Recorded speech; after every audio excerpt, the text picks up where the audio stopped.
Tojin yang terkasih, saksikan video ini sampai habis.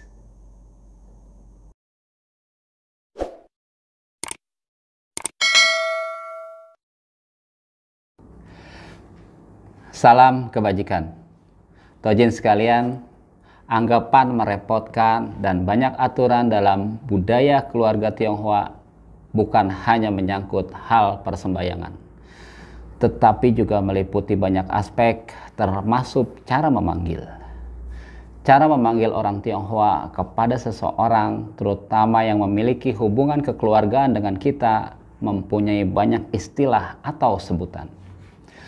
Sebutan bagi kakak laki-laki ayah akan berbeda dengan sebutan bagi kakak perempuan ayah. Begitupun untuk adik laki-laki dan adik perempuan ayah. Berbeda pula sebutan bagi kakak laki-laki ibu dan kakak perempuan ibu, dan seterusnya. Setiap orang dalam keluarga Tionghoa mempunyai sebutan yang berbeda-beda. Inilah yang kemudian dianggap sebagai sesuatu yang rumit dan merepotkan oleh sebagian orang.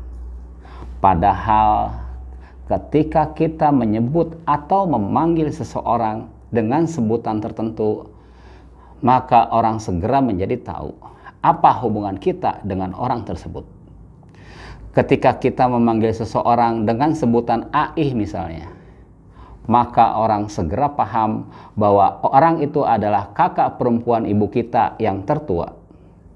Seandainya kita tidak menyebutkan atau memanggil dengan sebutan yang khusus, maka orang akan bertanya lagi, apa hubungan kita dengan orang tersebut? Maka sebenarnya ada kesederhanaan dan kemudahan di balik kerumitan-kerumitan itu. Jika ada orang yang melecehkan cara memanggil budaya Tionghoa, berarti ia orang yang tidak mengerti kesusilaan. Sesungguhnya kesusilaan itulah yang mengatur jauh dekatnya hubungan seseorang dengan orang yang lain. Tojin sekalian, kita mungkin tidak perlu repot memanggil dengan sebutan tertentu kepada orang yang tidak bertalian keluarga dengan kita. Namun menjadi tidak patut jika orang yang bertalian keluarga dengan kita panggil dengan sebutan yang sama dengan orang yang tidak bertalian keluarga dengan kita. Lebih memprihatinkan lagi ketika menyangkut soal aktivitas mengenang atau bersembahyang kepada leluhur. Karena bukan hanya dianggap sesuatu yang merepotkan, tetapi juga dianggap sebagai aktivitas yang mengeluarkan biaya mahal. Bahkan ada yang berkomentar bahwa hal itu adalah sesuatu yang sia-sia. Percuma membahagiakan dan menyenangkan orang tua yang telah meninggal itu. Jika ingin membahagiakan dan menyenangkan orang tua, lakukanlah ketika mereka masih hidup.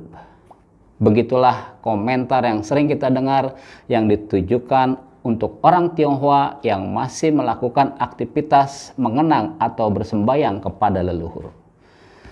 Tojin sekalian, soal biaya yang dianggap mahal itu, rasanya ini sangat tidak beralasan. Karena persoalan mahal itu sangat relatif sifatnya.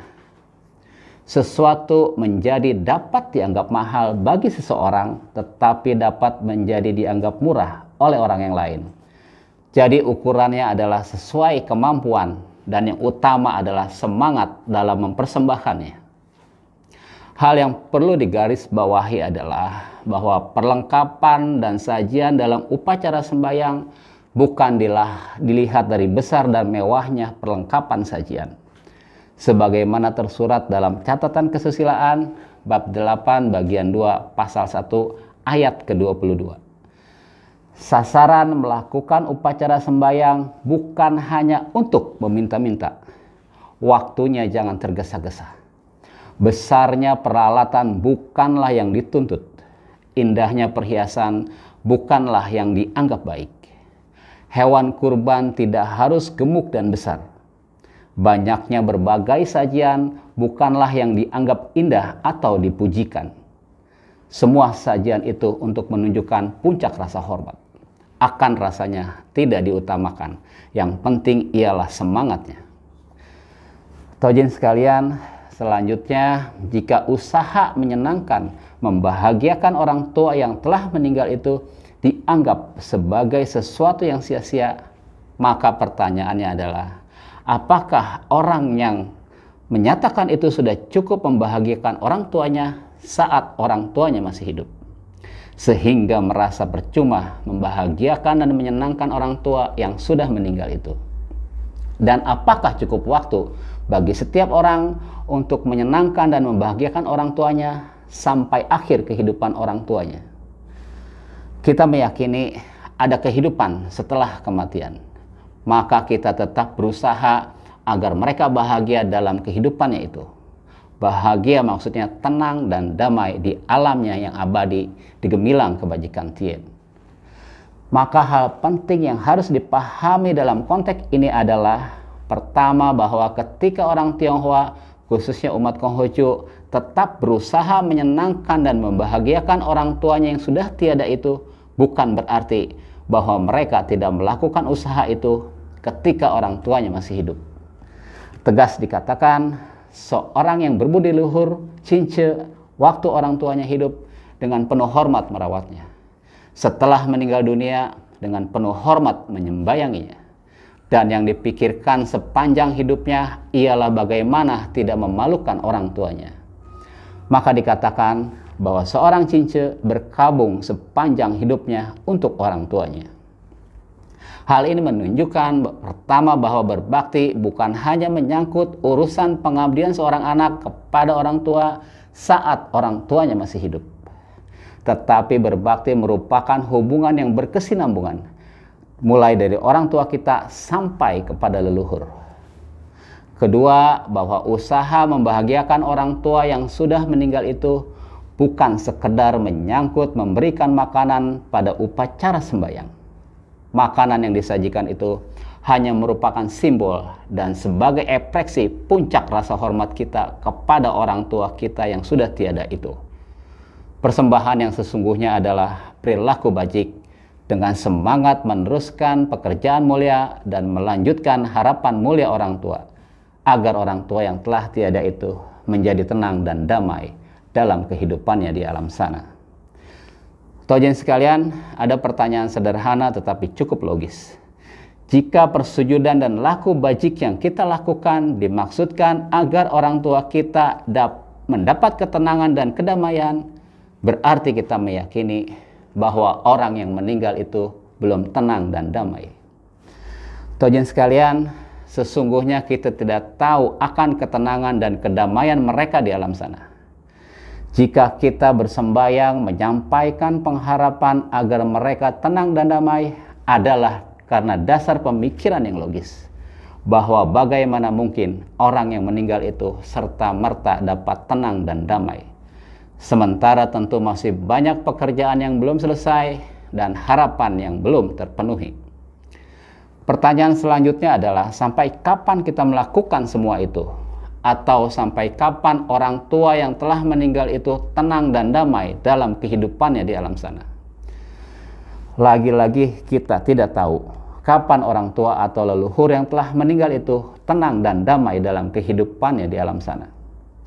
Karena jika kita tahu bahwa mereka telah tenang dan damai, maka kita akan berhenti bersembahyang, dan kita berhenti meneruskan pekerjaan mulia dan melanjutkan harapan mulia orang tua atau leluhur kita. Kesimpulannya, berbakti berarti dapat baik-baik melanjutkan cita-cita mulia dan dapat baik-baik meneruskan pekerjaan mulia manusia atau orang tua. Demikian tersurat di dalam Chung Yung bab 18 pasal 2. Yang kedua, sebagaimana dikatakan Kung Ce, bahwa terhadap orang yang telah mati, jika memperlakukannya benar-benar sama sekali sudah mati, itu tidak berperi cinta kasih, maka jangan dilakukan. Terhadap orang yang sudah mati, bila memperlakukannya seperti benar-benar masih hidup, itu tidak bijaksana dan jangan dikerjakan. Dengan demikian, perlakukanlah orang yang telah mati itu sebagai makhluk rohani dan roh yang terhormat.